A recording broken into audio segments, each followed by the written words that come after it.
नमस्कार दोस्तों आज हम बात कर रहे हैं महाराष्ट्र सेट एग्जाम के प्रश्न पत्र के बारे में। दोस्तों इससे पहले जो हमने वीडियो बनाया था उसमें हमने शुरू के 30 प्रश्नों का उत्तर देखा था। तो आज हम अभी बात करेंगे प्रश्न क्रमांक 31 से। दोस्तों अगर आपने उस वीडियो को नहीं देखा है तो उसका लिंक मैं इसी वीडियो के नीचे डिस्क्रिप्शन में दे दूंगा, आप जाके उस वीडियो को देख सकते हो। दोस्तों ये जो मैं आंसर बता रहा हूँ वो 100% प्रामाणिक है। तो आइए हम शुरू करते हैं। 31 नंबर का प्रश्न है, निम्नलिखित आर्य भाषाओं को उनकी बोलियों के साथ सुमेलित कीजिए। तो दोस्तों आप लोग जानते होंगे आर्य भाषाओं के बारे में।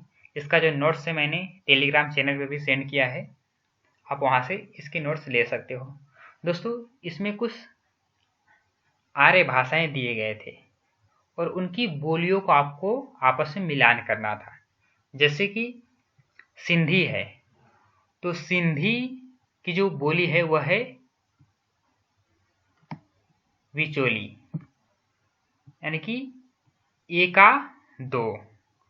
फिर लहंदा जो भाषा है उसकी जो उपबोली है वह है खेतरानी, यानी कि सिंधी का विचोली यानी कि ए का 2 और बी का 4। उसी प्रकार दोस्तों गुजराती, तो गुजराती की जो बोली है उपबोली वह है अनावला, यानी कि सी का 1। और मराठी भाषा की जो बोली है वह है झारपी, यानी कि डी का 5। तो ये इस प्रकार से आप देख सकते हो, ये क्रमांक मैंने लिख दिया है।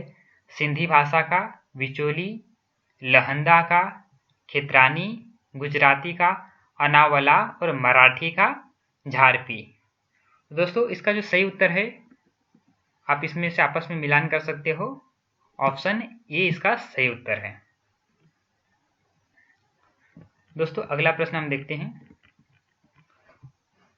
निम्नलिखित पत्रिकाओं को उनके संपादकों के साथ सुमेलित कीजिए। तो यहाँ पर कुछ पत्रिकाएं दिए गए हैं और नीचे उनके संपादक दिए गए हैं, आपको आपस में मिलान करना है। तो पहला जो आंसर है देश, तो देश पत्रिका के जो संपादक है दोस्तों वह है राजेंद्र प्रसाद, डॉक्टर राजेंद्र प्रसाद। दूसरा जो पत्रिका है माधुरी, तो माधुरी पत्रिका के जो संपादक है वह है ऑप्शन 1 यानी कि दुलारे लाल भार्गव। तीसरी जो पत्रिका है चांद, तो चांद पत्रिका के जो संपादक है वह है राम रख सिंह सहगल, यानी कि सी का 2 नंबर का ऑप्शन। दोस्तों ये मैं संख्या इसलिए लिख रहा हूं यहाँ पर, आपको ये देखना है कि 1 नंबर कौन सा है इसका आंसर, तो 1, 2 नंबर का आंसर ये, 3 नंबर का आंसर ये मतवाला। तो मतवाला का जो आंसर है वो है महादेव प्रसाद सेठ।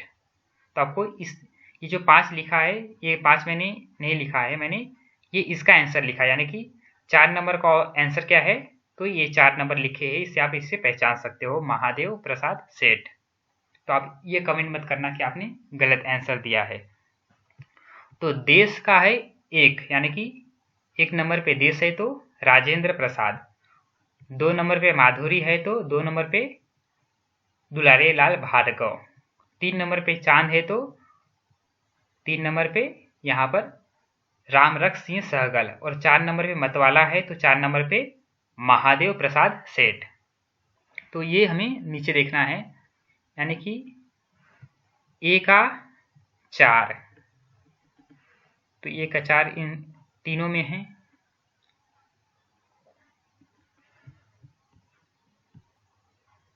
तो इसका जो सही उत्तर है वो है ऑप्शन सी। अगला हम प्रश्न देख लेते हैं,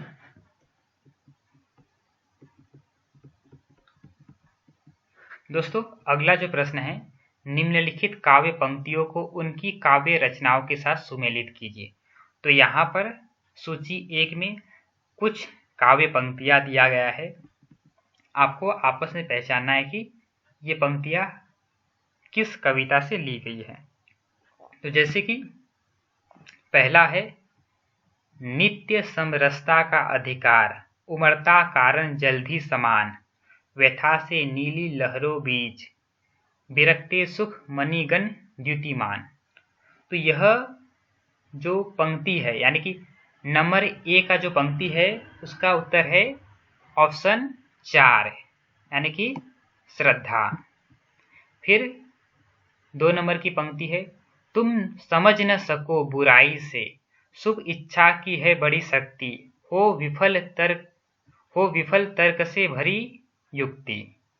तो बी का जो आंसर है दोस्तों वह है ईड़ा, यानी कि ऑप्शन 3। तो 2 नंबर बी का ऑप्शन है ईड़ा, यानी कि 3 नंबर। फिर सी का है, नींद थी मेरी अचल निस्पंद कन कन में, प्रथम जागृति थी जगत के प्रथम स्पंदन में। तो आप ये पढ़ के ही समझ गए होंगे कि ये महादेवी वर्मा की पंक्ति है। तो ये पंक्ति है, बीन भी हूं मैं तुम्हारी रागिनी भी हो। तो यह सी का है नंबर 5। और अंतिम जो है पंक्ति डी, सड़े पत्ते गले पत्ते, हरे पत्ते जले पत्ते, वन्य पथ को ढक रहे थे, पंख दल में पले पत्ते। ये पंक्तियां भी आप पढ़ के तुरंत समझ जाओगे कि ये पंक्ति है सतपुड़ा के जंगल की। तो इसका जो सही उत्तर है दोस्तों वह है, नीचे आप मिलान कर सकते हो, ऑप्शन बी। दोस्तों अगला जो प्रश्न है हम देख लेते हैं। निम्नलिखित काव्य पंक्तियों को उनके कवियों से सुमेलित कीजिए। तो यहाँ पर कुछ पंक्तियां दिए गए हैं, आपको कवियों से आपस में मिलान करना है। तो नागे फिरे जोग जो होई, मैं पूरी पंक्ति नहीं पढ़ता हूँ क्योंकि समय ज़्यादा लगेगा, तो आप कहोगे कि लंबा वीडियो बन रहा है। तो नागे फिरे जोग जो होई, यह जो पंक्ति है दोस्तों वह है कबीर दास की, यानी कि ऑप्शन 5। फिर रैन गवाई सोई कय, यह जो पंक्ति है वह है नानक देव की, यानी कि ऑप्शन 2। जेही पंछी के नियर होई, कहे विरह के बाद, यह पंक्ति आप सुनते ही समझ जाओगे कि यह जायसी की पंक्ति है पद्मावत से, तो यानी कि जायसी। दोस्तों अंतिम जो पंक्ति है उसका आंसर अभी तक मुझे पता नहीं चला है, इसलिए इसका मैं आपको कोई आंसर नहीं बताऊंगा। तो आप खुद से खोजने का प्रयास कीजिए, और अगर आपको इसका आंसर पता हो तो कमेंट बॉक्स में लिख के जरूर हमें बताएं। तो इसका ऑप्शन दोस्तों या तो ए हो सकता है या बी हो सकता है, क्योंकि आप 3 का आंसर हमने बता दिया है, तो ए बी में से इसका कोई आंसर हो सकता है। हमें चौथे का ऑप्शन जो है उसका सही उत्तर नहीं मिला, इसलिए हम इसका नहीं बताएंगे। अगला जो प्रश्न है दोस्तों वो देख लेते हैं हम। दोस्तों अगला प्रश्न है, निम्नलिखित काव्य पंक्तियों को उनके कवियों से सुमेलित कीजिए। तो कुछ काव्य पंक्तियां दिया गया है, आपको इनका मिलान करना है। तो सगुन अलंकारन सहित दोष रहित जो होई, तो यह पंक्ति है चिंतामणि की, यानी कि ऑप्शन 3, पहले का ऑप्शन है 3। शब्द जीव तिन्ही अर्थ मन, रसमय सुजय शरीर, ये पंक्ति है दोस्तों देव की। फिर यद्यपि न दोष बिनु गुण सहित, सब तन परम अनूप, यह पंक्ति है श्रीपति की। और चौथा जो है अंतिम, सगुण पदार्थ दोष बिनु, पिंगल मत अविरुद्ध, ये पंक्ति है दोस्तों सोमनाथ की। तो इसका आपस में जब मिलान करेंगे तो इसका जो डी है, डी आंसर सही है। अगला जो दोस्तों प्रश्न है, निम्नलिखित रचनाकारों को उनकी रचनाओं से सुमेलित कीजिए। तो इसमें कुछ रचनाकार दिए गए हैं और उनकी कुछ पंक्तियां दिए गए हैं। जैसे कि माफ कीजिए, उनकी कुछ काव्य दिए गए हैं। उदय शंकर भट्ट, तो उदय शंकर भट्ट का है मानसी। श्याम नारायण पांडे, इनका है हल्दी घाटी। दोस्तों जौहर, ये रचना भी श्याम नारायण पांडे का है। द्वारिका प्रसाद मिश्र, तो द्वारिका प्रसाद मिश्र का है कृष्णायन। और दोस्तों यहाँ पर राम कुमार वर्मा की रचनाएं दिए गए हैं जौहर, यानी कि ऑप्शन की दृष्टि से देखें जो सही उत्तर है इसका ऑप्शन ए। तो ऑप्शन ए में देखो दोस्तों, तो डी का दिया गया है 3, यानी कि राम कुमार वर्मा का जौहर, जो कि दोस्तों जौहर रचना आप देखोगे पुस्तकों में, डॉक्टर नगेंद्र की पुस्तक में, तो श्याम नारायण पांडे की रचना है हल्दी घाटी और जौहर, परंतु इसका ऑप्शन ये सही है। अगला जो प्रश्न है दोस्तों, ये प्रश्न है निम्नलिखित छायावादी काव्य पंक्तियों को प्रयुक्त नवीन उपमानों से सुमेलित कीजिए। तो दोस्तों यहाँ पर कुछ पंक्तियां दी गई हैं और आपको इसमें कौन सा अलंकार है, उपमान है, यह पहचानना है। जैसे कि बिखरी अलके जो तर्क जाल,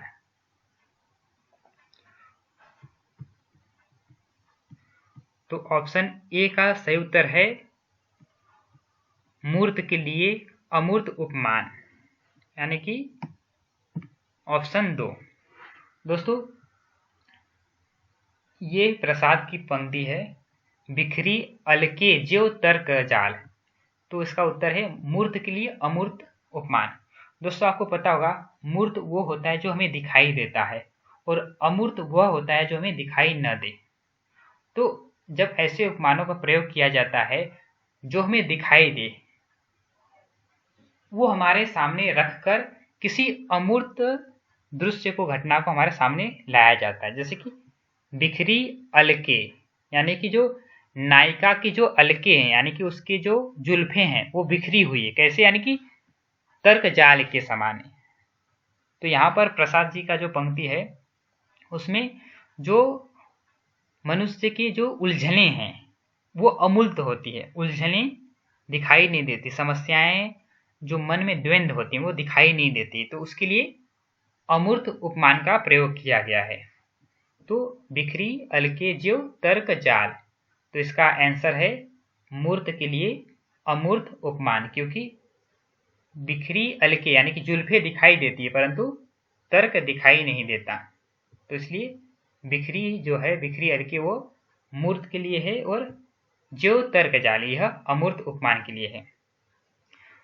तो अगला जो है कीर्ति किरण सी नाच रही है, तो इसका जो उत्तर है वह है अमूर्त के लिए मूर्त उपमान, ये इसके एकदम विपरीत है। तीसरा प्रश्न है, ऑप्शन है शीतल ज्वाला जलता है, ये में यहाँ पर नहीं होना चाहिए। पंक्ति इस प्रकार है, शीतल ज्वाला जलता है, ईंधन होता दृग्जल का। ये आगे की पंक्ति है प्रसाद जी की, काफी जो आंसू कविता है उसकी प्रसिद्ध पंक्ति है, शीतल ज्वाला जलता है, ईंधन होता दृग्जल का। तो इसका जो सही उत्तर है दोस्तों वह है विरोधाभास, यानी कि शीतल ज्वाला, तो ज्वाला कैसी, शीतल है,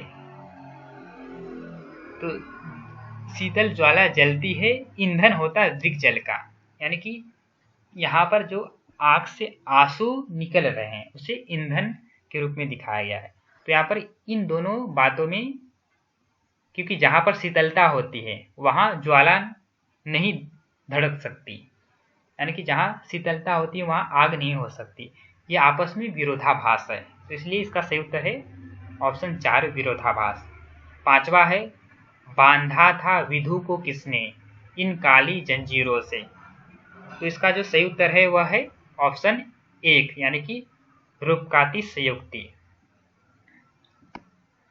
तो इसका जो सही उत्तर है दोस्तों नीचे आप देखोगे तो ऑप्शन 1। दोस्तों ये जो टिक किए गए हैं तो ये जिसका पेपर है उसने टिक किया है, तो आप इसे आंसर न माने।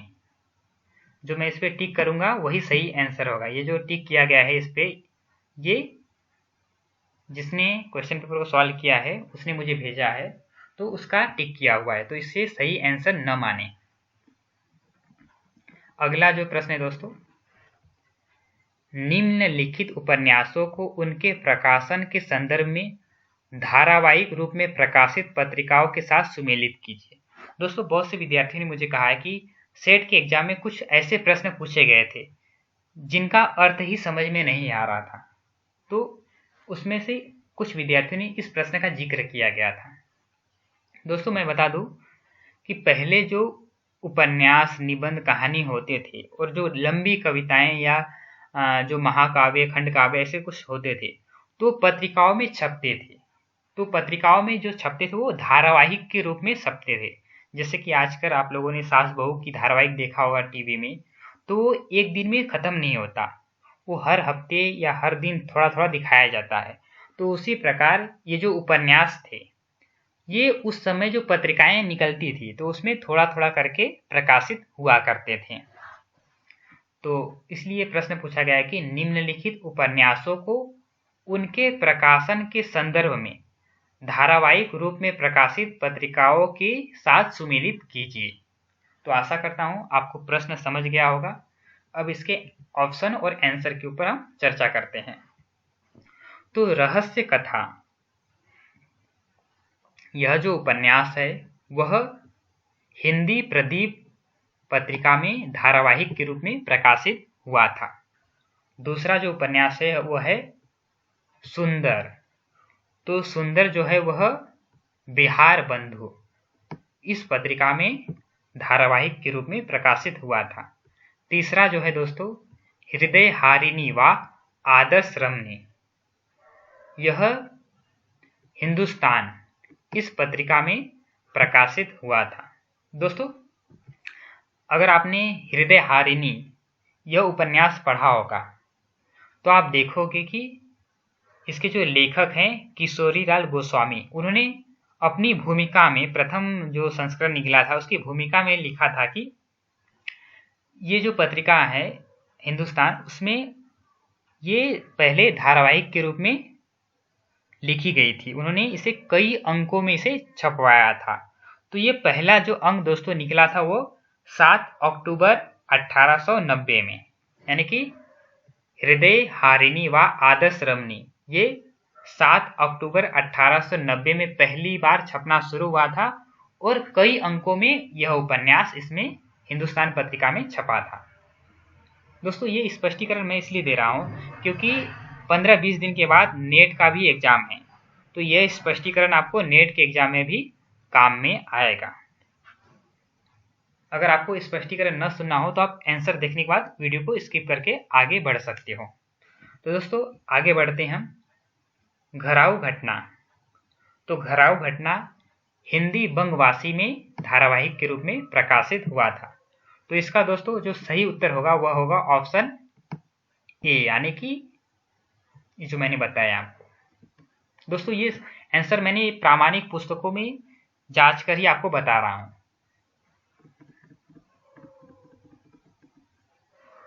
अगला जो प्रश्न है, निम्नलिखित उपन्यासों को उनके लेखकों के साथ सुमेलित कीजिए। तो यहाँ पर कुछ उपन्यास के नाम दिए गए हैं, आपको इसके लेखक कौन है आपस में मिलान करना है। जैसे कि मुर्दों का टीला, यह रांगे राघव की रचना है। फिर दिव्या, यह यशपाल की रचना है। करवट, यह अमृत लाल नागर की रचना है। और अंतिम जो है पुनर्नवा, यह हजारी प्रसाद द्विवेदी की रचना है। दोस्तों रांगे राघव का जो मुर्दों का टीला है यह 1948 में प्रकाशित हुआ था। वहीं अमृतलाल नागर की करवट की बात करें तो यह 1985 में प्रकाशित हुआ था और हजारी प्रसाद द्विवेदी का पुनर्नवा ये 1773 में प्रकाशित हुआ था। तो इसका जो सही उत्तर है दोस्तों वह है ऑप्शन सी, यानी कि जो मैंने अभी बताया। एक बार फिर से कह रहा हूं दोस्तों, ये जो टिक किए गए हैं वो आंसर सही नहीं है। जो मैं यहाँ पर टिक करूंगा ऐसे वही आंसर सही होंगे। अगला प्रश्न देख लेते हैं। कहानी आंदोलन को उनसे संबद्ध कहानीकारों से सुमेलित कीजिए। दोस्तों कुछ कहानी आंदोलन के नाम दिए गए हैं और आपको उनसे संबंधित जो लेखक विद्वान है, प्रवर्तक है, आपस में मिलान करना है। तो आप यहाँ पर देख सकते हो ऑप्शन दिया गया है सहज कहानी। तो सहज कहानी के जो प्रवर्तक या समर्थक है वह है अमृत राय। समकालीन कहानी, तो समकालीन कहानी के जो प्रवर्तक है वह है गंगा प्रसाद विमल। समानांतर कहानी, यह है कमलेश्वर का। सक्रिय कहानी, यह है राकेश वत्स का। तो इसका ऑप्शन नंबर बी जो है वह सही है। दोस्तों अगला प्रश्न देख लेते हैं हम।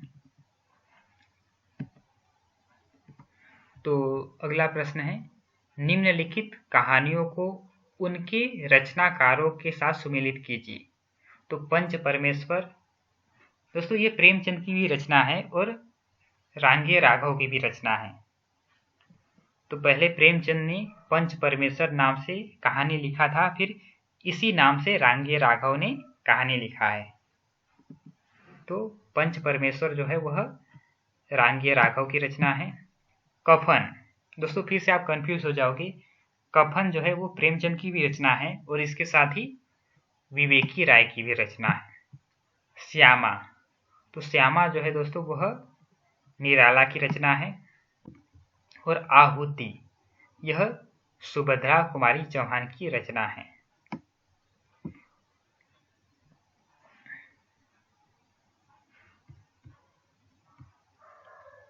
इसका सही उत्तर है ऑप्शन एक। तो ऑप्शन एक जो है वह सही उत्तर है। अगला प्रश्न देख लेते हैं। निम्नलिखित रचनाओं को उनके नाट्य रूपों के साथ सुमेलित कीजिए।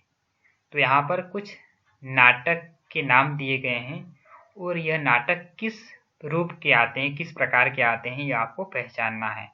जैसे कि भारतेंदु हरिश्चंद्र का नाटक है चंद्रावली। तो चंद्रावली नाटक है जो है वह नाटिका में आता है, यानी कि नाटिका। यह भारतेंदु हरिश्चंद्र का नाटक है, यानी कि नाटिका के रूप में है, जो कि 1876 में प्रकाशित हुआ था। फिर दूसरा है भारतेंदु हरिश्चंद्र का ही विशस्य विषमोषधम। यह जो रचना है वह भाण के अंतर्गत आता है। दोस्तों नाटक के जो भेद होते हैं जिसे रूपक और उपरूपक कहते हैं, तो इसके ऊपर हमने एक वीडियो बनाया था जिसमें हमने कहा था कि रूपक के 10 भेद माने गए हैं और उपरूपक के 18 उपभेद हैं। तो वो कौन कौन से हैं, तो उसी में ये प्रश्न पूछा गया है। अगर आपने उस वीडियो को देखा होगा तो इस प्रश्न का आंसर आपको पता होगा। तो एक घुट जो कि जयशंकर प्रसाद का एकांकी है, तो एकांकी है, इसका प्रकाशन वर्ष है 1930। करुणालय, यह भी जयशंकर प्रसाद का गीति नाट्य है, इसका प्रकाशन 1912 है। कहीं कहीं पर आपको करुणालय का प्रकाशन वर्ष 1913 भी मिलेगा। तो दोस्तों इसका जो सही उत्तर है वह आप पहचानी गए होंगे, ऑप्शन बी। तो ऑप्शन बी इसका सही उत्तर है।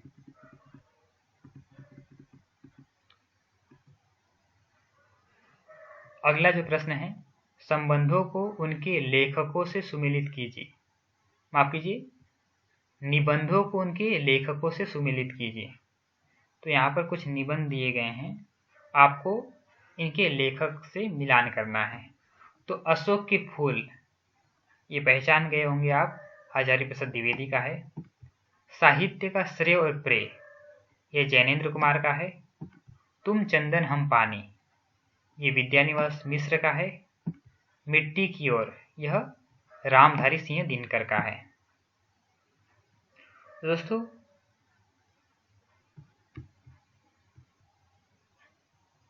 तो इसका जो सही उत्तर है वह है ऑप्शन डी।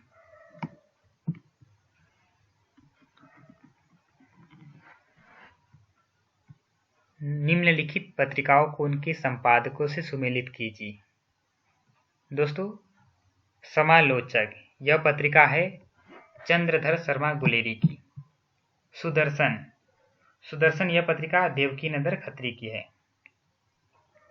तो देवकीनंदन खत्री यहाँ पर आप देख सकते हो।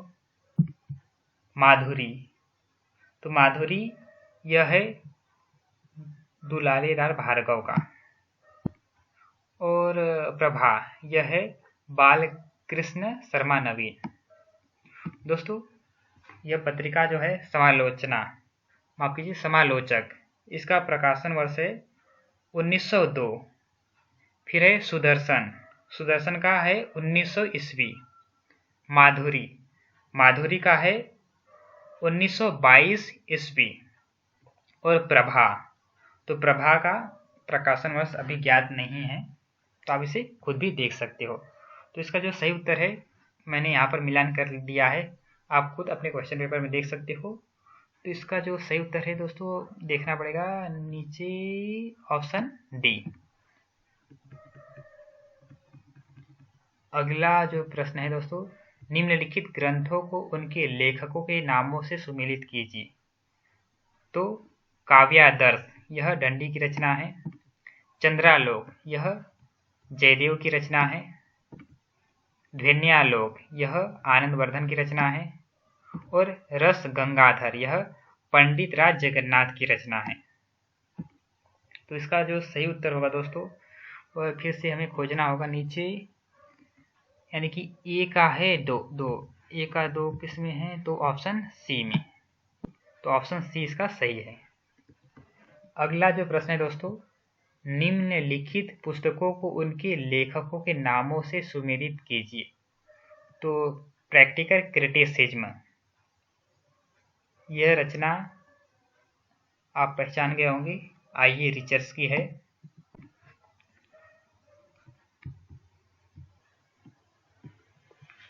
द सेक्रेड वुड, यह इलियड की रचना है। इलियड, हाँ ऑप्शन 3 पे।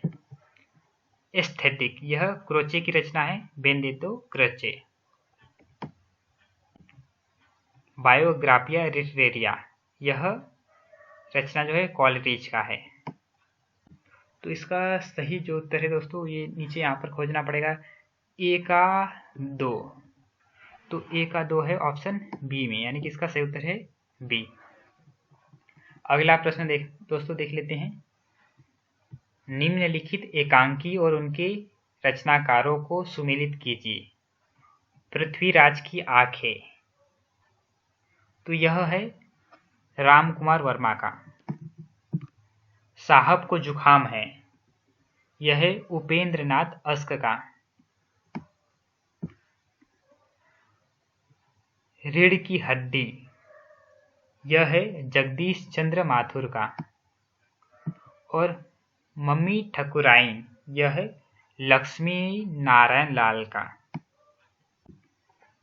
तो ए का है 2 नंबर, तो ए का 2 नंबर यानी कि ऑप्शन बी सही है।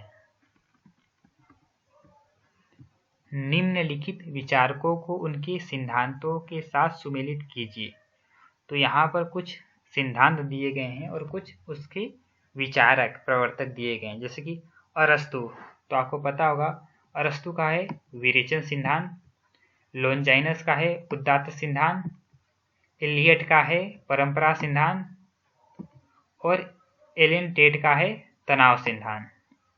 तो इसका सही उत्तर होगा ए का 2, ए का 2, फिर बी का है 1, बी का 1 इसमें भी समान है। फिर सी का है 4, सी का 4, यानी कि ऑप्शन ए जो है वह सही है। दोस्तों यहाँ पर खोजने में थोड़ा सा समय लग रहा है, परंतु आप इसे देख के वीडियो को आगे स्किप करके भी आगे का वीडियो देख सकते हो। अगला जो प्रश्न है, निम्नलिखित रचनाकारों के साथ उनकी रचनाओं का सुमिलन कीजिए।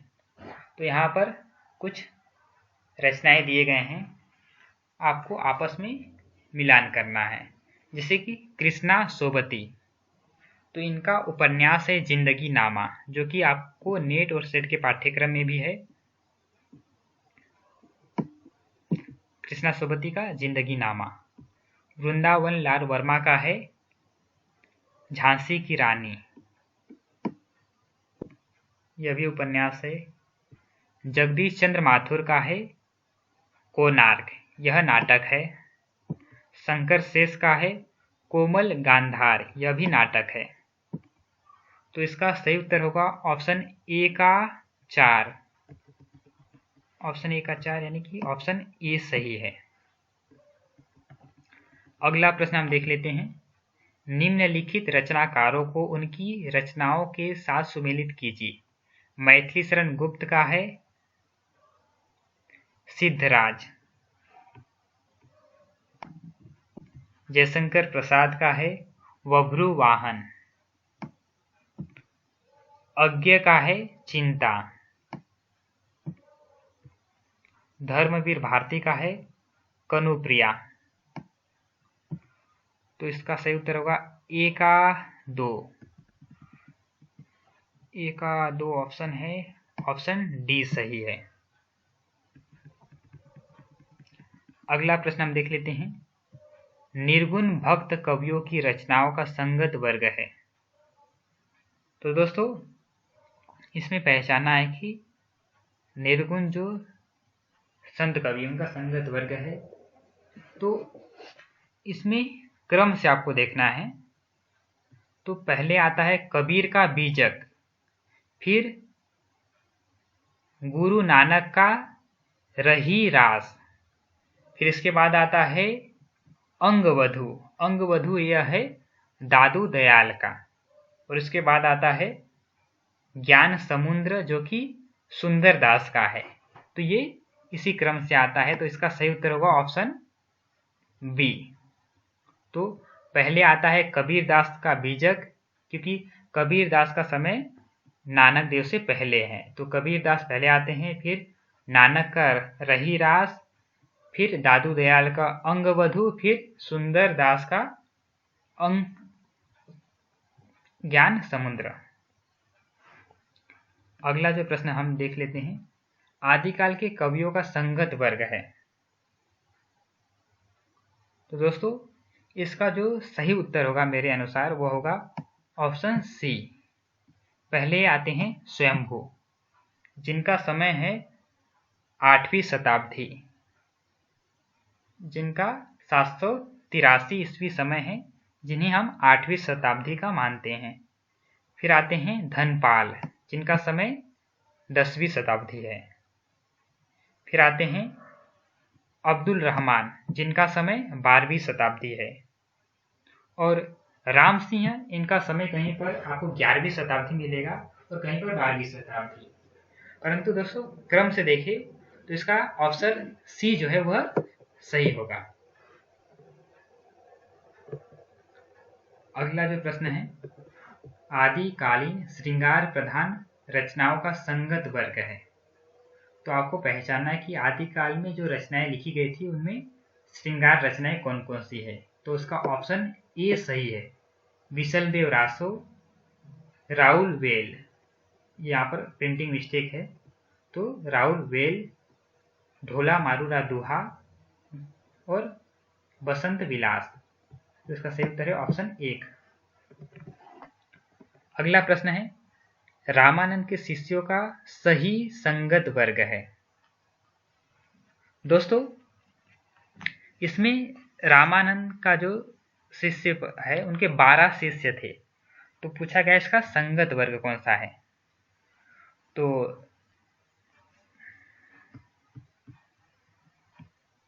तो दोस्तों इसमें अगर आप देखो ऑप्शन बी, क्योंकि हृदय राम और कृष्णदास ये रामानंद के शिष्य नहीं है, परंतु ऑप्शन बी और सी में जितने भी नाम दिए गए हैं वो सभी रामानंद के शिष्य हैं। जैसे कि कबीरदास, रैदास, सेन नाई और पीपा, ये सभी रामानंद के शिष्य हैं। और रैदास, कबीरदास, सेन नाई और सुखानंद, यह भी रामानंद के शिष्य हैं।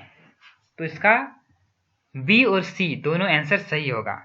तो अगर आपने इसका बी लगाया होगा तो भी इसका आंसर सही होगा, और सी लगाया होगा तो भी इसका आंसर सही होगा, क्योंकि आप खुद पुस्तकों में देखोगे आचार्य रामचंद्र शुक्ल का जो इतिहास है उसमें इनका जो नाम दिया गया है 12 रामानंद के जो 12 शिष्य हैं, तो उसमें आपको कबीरदास, रैदास, सेन जिनका सरनेम है जाति नाई, तो सेन नाई और पीपा, और इसके साथ ही रैदास, कबीरदास, सेन नाई और सुखानंद, यह भी सही उत्तर है, क्योंकि यहाँ पर जन्म काल के अनुसार नहीं पूछा गया है।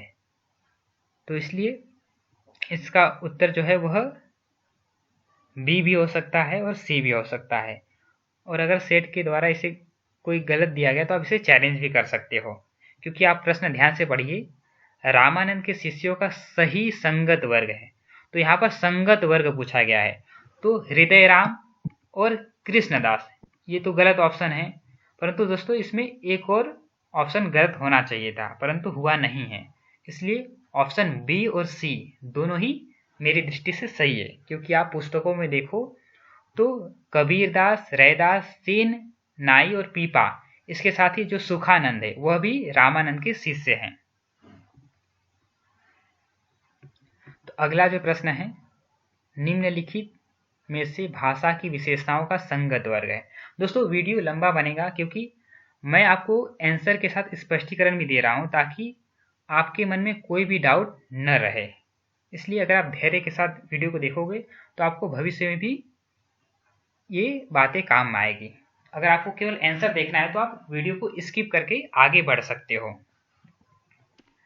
तो अगला जो प्रश्न है, निम्नलिखित में से भाषा की विशेषताओं का संगत वर्ग है। तो दोस्तों इसका जो ऑप्शन बी है वह सही है। भाषा पैतृक संपत्ति नहीं है, क्योंकि भाषा जो है वह पिता की संपत्ति नहीं होती है। जैसे संपत्ति, पिता की संपत्ति हमें अपने आप मिल जाती है, परंतु भाषा हमें अपने आप नहीं मिलती, भाषा को हमें सीखना होता है। इसके ऊपर हमने एक वीडियो बनाया था, भाषा की विशेषताएं और परिभाषा, तो आपने उसे नहीं देखा है तो आप उस वीडियो को देख सकते हो। तो भाषा पैतृक संपत्ति नहीं होती है, यानी कि पिता की संपत्ति की तरह भाषा हमें प्राप्त नहीं होती है। भाषा को हमें समाज से सीखना होता है, इसलिए भाषा सामाजिक वस्तु है। भाषा का अर्जन जो हम करते हैं वो समाज से करते हैं, इसलिए भाषा सामाजिक वस्तु है। भाषा की एक ऐतिहासिक सीमा होती है, तो हर एक भाषा की अपनी एक ऐतिहासिक सीमा होती है। जैसे कि पहले संस्कृत था, फिर संस्कृत के बाद पाली आया, फिर प्राकृत, अपभ्रंश और अब हिंदी, यानी कि हर एक भाषा की अपनी एक सीमा होती है।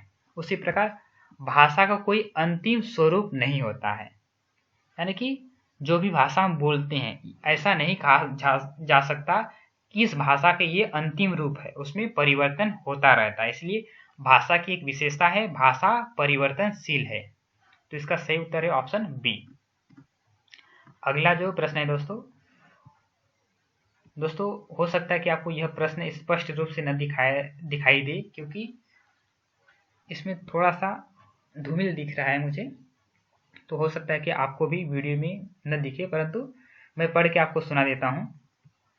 यह है घुमंतू लोगों द्वारा प्रयुक्त जिप्सी भाषा की उपबोलियों का संगत वर्ग है। दोस्तों यह प्रश्न भी लोगों ने कहा था, विद्यार्थियों ने, कि यह प्रश्न समझ में नहीं आया। तो दोस्तों मैं बता दूं, जिप्सी एक भाषा है, तो यह जो घुमंतू लोगों के द्वारा जो प्रयुक्त भाषा है जिप्सी, इसकी उपबोलियों के बारे में पूछा गया है। तो इसका दोस्तों जो सही उत्तर है वह है ऑप्शन सी, यानी कि डोम, मचरिया, मलार और कंजरी। तो ये इसका सही उत्तर है ऑप्शन सी।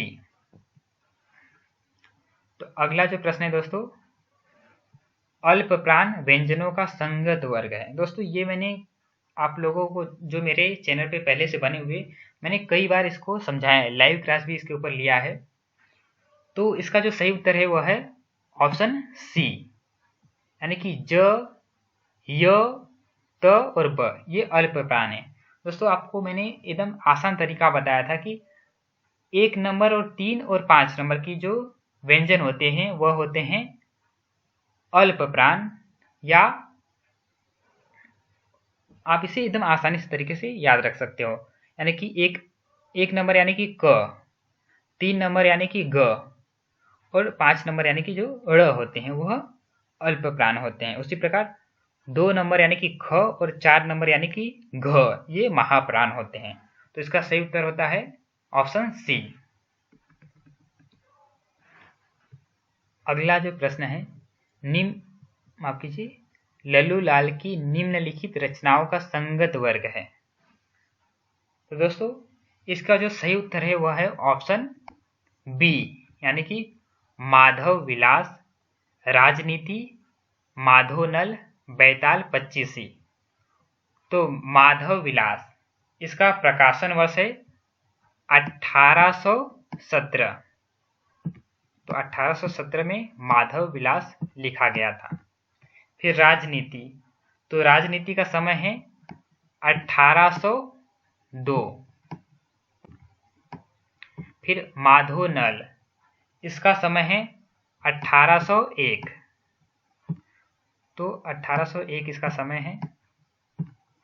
अंतिम है बैताल पच्चीसी, इसका जो समय है वह भी 1801 है।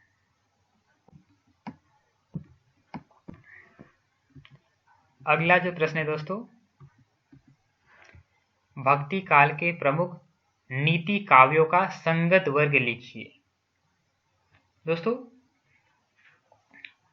भक्ति काल के जो नीति काव्य यानी कि भक्ति काल के समय में जो नीति काव्य लिखे गए थे वे पहचानना है कि इनमें से कौन कौन से हैं। तो दोस्तों ऑप्शन डी जो है वह सही उत्तर है। कृपन चरित जिसका समय था 1523 ईस्वी, जो कि ठाकुर सिंह की रचना है। तो कृपन सिंह ठाकुर सिंह की रचना है जिसका समय 1523 है। जमाल दोहावली जो कि 1570 में लिखा गया था और यह जमाल कवि की रचना है। तो कवि का नाम ही है जमाल। नवरस पद्यावली इसके लेखक है बनारसी दास जैन। तो बनारसी दास जैन की रचना है नवरस पद्यावली। और साली भद्र चौपाई यह राज समुद्र की रचना है। तो इसके लेखक का नाम है, कवि का नाम है राज समुद्र। अगला प्रश्न देखते हैं, कविवर देव की रचनाओं का संगत वर्ग कौन सा है। तो इसका जो दोस्तों सही उत्तर है वह है ऑप्शन ए, यानी कि भाव विलास, अष्टयाम, भवानी विलास, सुजान विनोद। दोस्तों देव के ऊपर हमने एक वीडियो बनाया था जिसमें हमने बात किया था कि देव की वीडियो को ट्रिक के माध्यम से कैसे याद करना है। तो अगर आपने उस वीडियो को देखा होगा तो इसका आंसर आपको पता होगा। भाव विलास, अष्टयाम, भवानी विलास, सुजान विनोद। तो इसका सही उत्तर है ए। अगला जो प्रश्न है, निम्नलिखित तार सप्तक 1943 के कवियों का संगत वर्ग है। दोस्तों इसका जो सही उत्तर है वह है ऑप्शन बी, प्रभाकर माचवे, नेमी चंद्र जैन, रामविलास शर्मा और गिरिजा कुमार माथुर।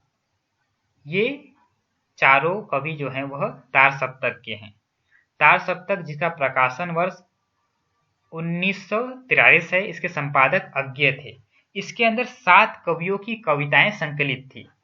तो 7 में से 4 कवि यहाँ दिए गए हैं, प्रभाकर माचवे,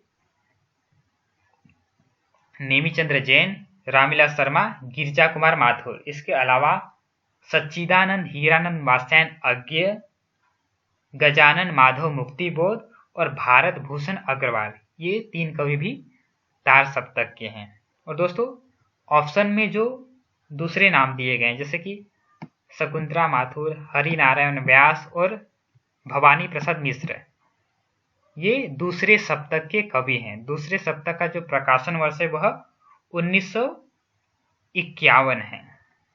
दोस्तों ये स्पष्टीकरण मैं इसलिए दे रहा हूं क्योंकि 15-20 दिन के बाद नेट का भी एग्जाम है, तो यह बातें आपको नेट के एग्जाम में भी काम में आएगी।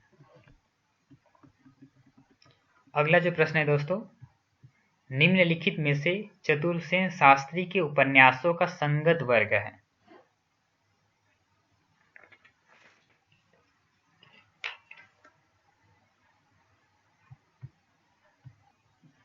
तो इसका सही उत्तर जो है दोस्तों वह है ऑप्शन सी, यानी कि आत्मदाह, मंदिर की नर्तकी, नीलमणि, अदल बदल। अगला जो प्रश्न है दोस्तों, निम्नलिखित रांगे राघव के उपन्यासों का संगत वर्ग है। तो इसका जो सही उत्तर है दोस्तों वह है ऑप्शन बी, मुर्दों का टीला, चीवर, अंधेरे की जुगनू, यशोधरा जीत गई। अगला जो प्रश्न है, निम्नलिखित निबंधों का संगत वर्ग कौन सा है। तो इसका जो सही उत्तर है वह है ऑप्शन एक, नाखून क्यों बढ़ते हैं, उत्तर फाल्गुनी के आसपास, उठ जाग मुसाफिर, संस्कृति और सौंदर्य। तो दोस्तों ये आपके नेट के पाठ्यक्रम में ये सभी निबंध है। नाखून क्यों बढ़ते हैं ये हजारी प्रसाद द्विवेदी का है, उत्तर फाल्गुनी के आसपास, उठ जाग मुसाफिर ये विवेक की राय का है, संस्कृति और सौंदर्य यह नामवर सिंह का है। तो इसमें दोस्तों कुछ ऑप्शन दिए गए थे जो कि धरती धन्य अपना उपन्यास है, पिता, राही, तमस ये दोनों कहानी है और तमस उपन्यास है।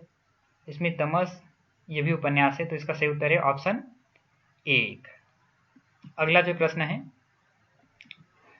प्रसादोत्तर ऐतिहासिक नाटककारों का संगत वर्ग है। तो इसका सही उत्तर है दोस्तों ऑप्शन सी, हरिकृष्ण प्रेमी, उदय शंकर भट्ट, लक्ष्मी नारायण मिश्र, वृंदावनलाल वर्मा। तो ऑप्शन सी सही है। अगला प्रश्न है, निम्नलिखित संचारी भाव का संगत वर्ग है। तो इसका जो सही उत्तर है दोस्तों वह है ऑप्शन डी, शंका, चिंता, असूया, मद ये सभी संचारी भाव है। और दोस्तों अगर इसमें देखिए दोस्तों, जैसे कि स्तंभ जो है यह सात्विक भाव है, उसी प्रकार वैवर्ण्य, अश्रु ये भी सात्विक भाव हैं, स्तंभ और वैवर्ण्य ये भी सात्विक भाव है। तो इसलिए इसका सही उत्तर है ऑप्शन डी। दोस्तों संचारी भाव की संख्या 33 मानी गई है, तो जिसमें से यहाँ पर 4 ऑप्शन दिए गए हैं, शंका, चिंता, असूया और मद। अगला जो प्रश्न है, निम्नलिखित में से कुबेर नाथ राय की निबंध रचनाओं का संगत वर्ग है। तो दोस्तों इसका जो सही उत्तर है वह है ऑप्शन बी, यानी कि निषाद योग। यहाँ पर प्रिंटिंग मिस्टेक है, तो निषाद नहीं विषाद योग, कामधेनु, प्रिया नीलकंठी, निषाद बांसुरी। तो निषाद योग इसका प्रकाशन वर्ष 1973 है, कामधेनु इसका प्रकाशन वर्ष 1980 है, प्रिया नीलकंठी इसका प्रकाशन वर्ष 1968 है, निषाद बांसुरी इसका प्रकाशन वर्ष 1974 है। रेखाएं बोल उठी, जन्म जन्म के फेरे और इसमें तुम चंदन हम पानी ये निबंध इनके नहीं हैं। अगला जो प्रश्न है दोस्तों, प्लेटो द्वारा रचित रचनाओं का संगत वर्ग लिखिए। तो इसका सही उत्तर है ऑप्शन ए, इओन, सिम्पोसियोन, पोलिटेया, रिपब्लिक ये चारों रचनाएं प्लेटो की है। अगला जो प्रश्न है दोस्तों, रात काफ़ी हो गया, समय काफ़ी हो गया, तो इसलिए मैं ज़्यादा स्पष्टीकरण नहीं दूंगा अभी, और यहीं पर हम रुकेंगे एक दो प्रश्न देखकर। हिंदी की आत्मकथाओं का संगत वर्ग है। तो दोस्तों इसका जो सही उत्तर है वह है ऑप्शन सी। तो जहां तक मेरी जानकारी है तो इसका सही उत्तर ऑप्शन सी है, क्योंकि मेरा जीवन संघर्ष यह स्वामी सहजानंद का है, परंतु इसका प्रकाशन वर्ष मुझे नहीं मिल पाया है, परंतु जहां तक मुझे लगता है इसका सही उत्तर सी होना चाहिए। तो मेरी जीवन यात्रा, दोस्तों मेरी जीवन यात्रा राहुल सांस्कृत्यायन का है, जिसका प्रकाशन वर्ष 1946 है, और इसी नाम से दोस्तों मेरी जीवन यात्रा नाम से जानकी देवी बजाज, जो कि महिलाओं के द्वारा लिखा गया पहला आत्मकथा है, जानकी देवी बजाज का मेरी जीवन यात्रा, जो कि 1956 में प्रकाशित हुआ था। तो अभी ये किसका है हम कुछ कह नहीं सकते, क्योंकि मेरी जीवन यात्रा राहुल सांस्कृत्यायन का भी है और जानकी देवी बजाज का भी है। तो इसका ये तो या तो प्रकाशन वर्ष हम 1946 मान ले या 1956। मेरा जीवन संघर्ष, इसका प्रकाशन वर्ष अभी तक ज्ञात नहीं हो पाया है, तो आप इसे खुद भी देख सकते हो। क्या भूलूं क्या याद करो, यह हरिवंश राय बच्चन का है, जिसका प्रकाशन वर्ष है 1969। मुड़ मुड़ के देखता हूं, यह राजेंद्र यादव का है और इसका प्रकाशन वर्ष 2001 है। अगला जो प्रश्न है दोस्तों, और इस वीडियो का अंतिम प्रश्न, बाकी प्रश्न हम कल देखेंगे क्योंकि लगभग 1 बजने वाले हैं वीडियो रिकॉर्ड करते करते। तो अगला 70 नंबर का प्रश्न है, निम्नलिखित संस्मरण कृतियों का संगत वर्ग कौन सा है।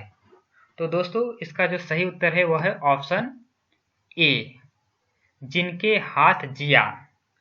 यह अमृत लाल नागर द्वारा लिखित संस्मरण है, इसका प्रकाशन वर्ष 1981 है। तो जिनके साथ जिया अमृत लाल नागर 1981 इसका समय है। कुछ यादें कुछ चर्चाएं, यह बिंदु अग्रवाल का है, जिसका प्रकाशन वर्ष 1989 है, 1989। अगला जो है मेरा हमदम मेरा दोस्त, यह कमलेश्वर का संस्मरण है, कमलेश्वर के द्वारा लिखा गया संस्मरण है, इसका समय है 1975। अंतिम है एक दुनिया अपनी, यह रामदरस मिश्र का संस्मरण है, जो कि 2014 में लिखा गया था। तो रामदरस मिश्र 2014, एक दुनिया अपनी। दोस्तों आज हम यहीं पर रुकेंगे, कल हम अगले वीडियो में जो बाकी 71 नंबर से 100 नंबर तक प्रश्न बचे हुए हैं और एक दो प्रश्न का आंसर जो हम अभी देख नहीं पाए हैं, उनका आंसर हम कल की वीडियो में बात करेंगे। धन्यवाद।